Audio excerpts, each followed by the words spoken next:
Hey y'all. So I wanted to talk about something because,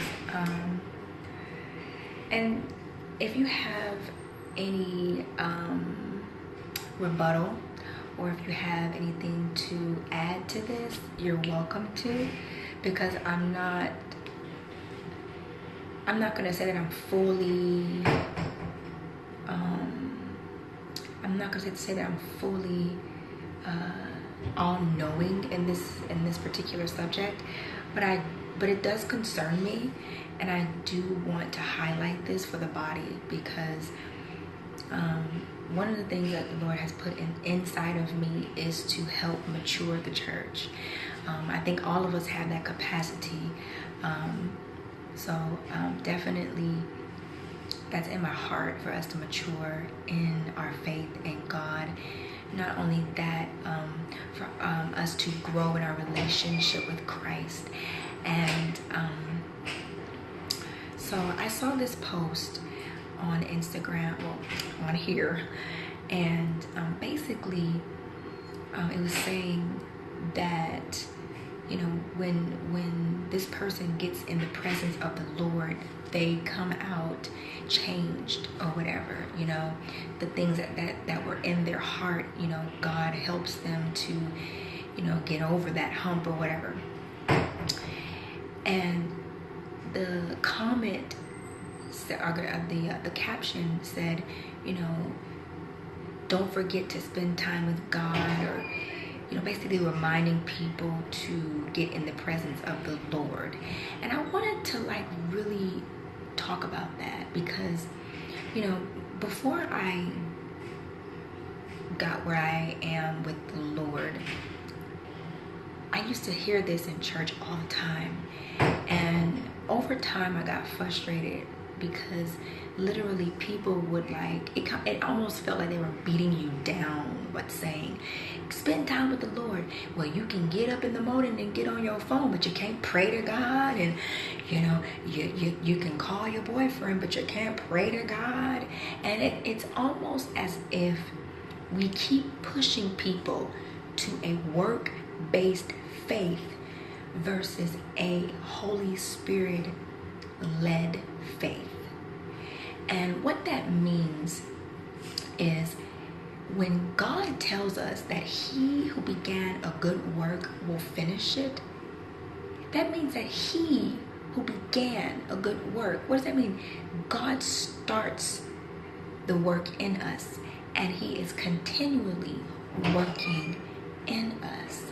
And I'll just use my relationship with the Lord. I express this with God. I've gotten to a point in my life where I am very honest with God, or at least I try my best to be. I'm not always honest, you know, but I'm practicing being more honest with God. And I told him, I said, God, I don't want to feel obligated to get in your presence just so I can check off my list of, oh, I'm holy because I get in the presence of the Lord. Oh, or, you know, I get in your presence because I feel obligated. Like, oh my gosh, like my pastor's telling me to get in the presence of the Lord. And granted, my pastor has every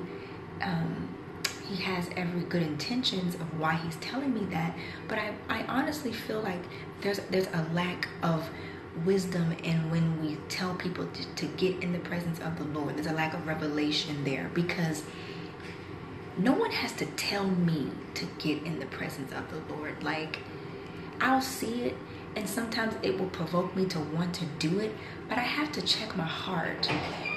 Am I doing it because, you know, someone is saying, oh, you need to get in the presence of the Lord? Or am I doing it because I'm being led to do it? And one thing that God has definitely showed me throughout, you know, this time period, this small time period that I've been walking with him closely, is that whenever I need him, I always end up coming to him at some point, whether it's when someone tells me, or later, I always end up running to God. someone can tell me, and it can be a prophet of God, that I need to get in the presence of the Lord. And I may not listen to them right away, but eventually I end up getting in the presence of the Lord. And it's not because I do it because I'm trying to be obedient to the prophet. I'm just doing it because God led me there. God humbled me to get in his presence. And, you know, it's almost as if it's become a very enjoyable experience that way, because I don't feel forced. I don't feel like, you know what, it's almost like in church where they would always say, you gotta give God your first. That means before anything, pray in the morning, get up at 3 o'clock in the morning, and then that God will accept that. And the church always tries to make these rules and regulations of what is acceptable to God. Let me tell you something. There is nothing that is acceptable to God but what Jesus did on the cross. And our faith pleases God. So if it's not done by faith or whatever, it's kind of like, you know. So this is my thing. My relationship with God, when I pray to him, it's because I desire to be next to him. It's because I've grown to learn that it's beneficial for me to spend time with God. I've grown to learn that whenever I'm going through something, I run to him. I used to always read, or I read the scripture from when they used to say Jesus would retreat to the mountains. And I would always, you know, in my heart be like, God, I want to be like that, you know. I want to retreat to the mountains too.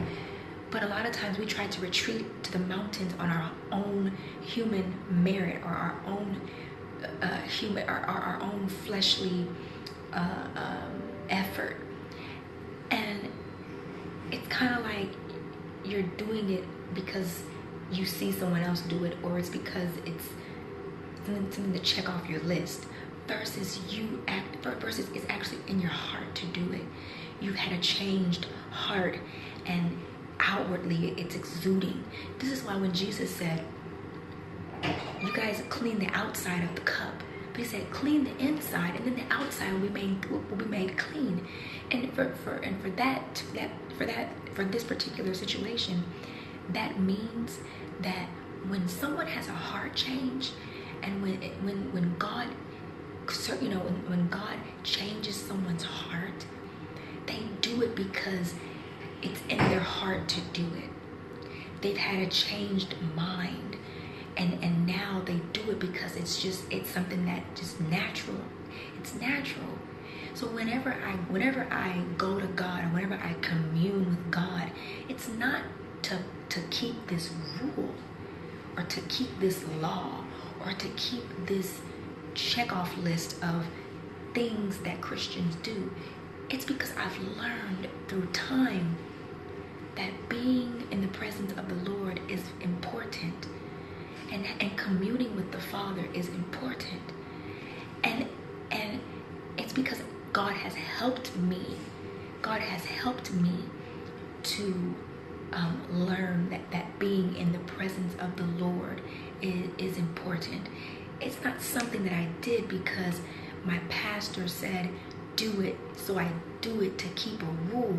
No, I do it because God has shown me in time, in process, through the sanctification process, how important it is to run to him whenever I have an issue. I don't care what I'm going through. It's gotten to the point where I'm literally in the car and I talk to God, because that's how our relationship has developed. It's gotten to the point where I'm in the hallways at work talking to God, talking about God, because that's how me and God's relationship has developed.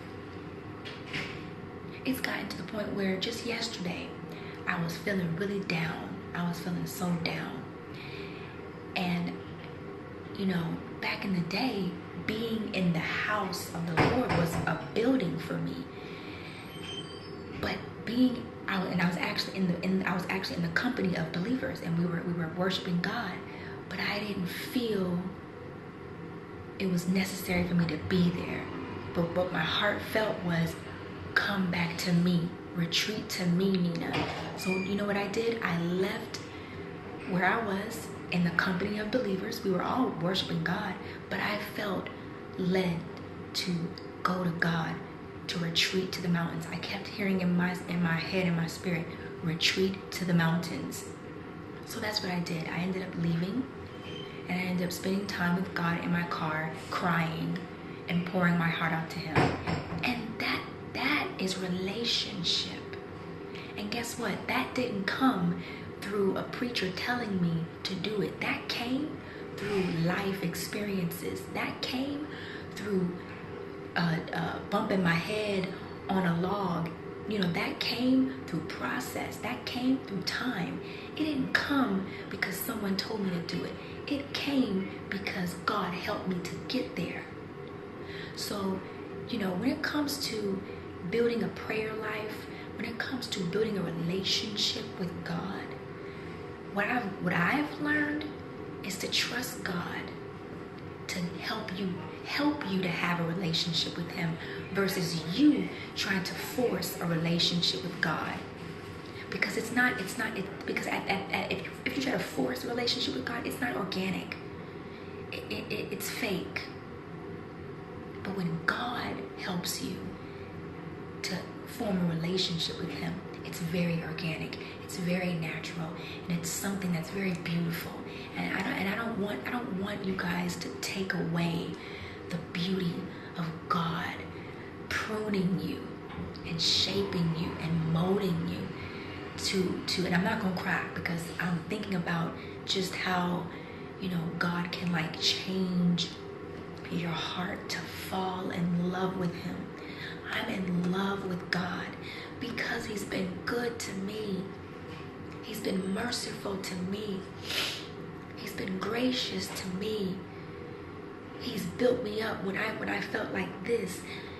And my relationship with him has just bloomed into this beautiful rose because he's helped me to get there. Nobody has to tell Nina to go and pray. I already know because God has taught me. He's led me. He's guided me. So I want to encourage the church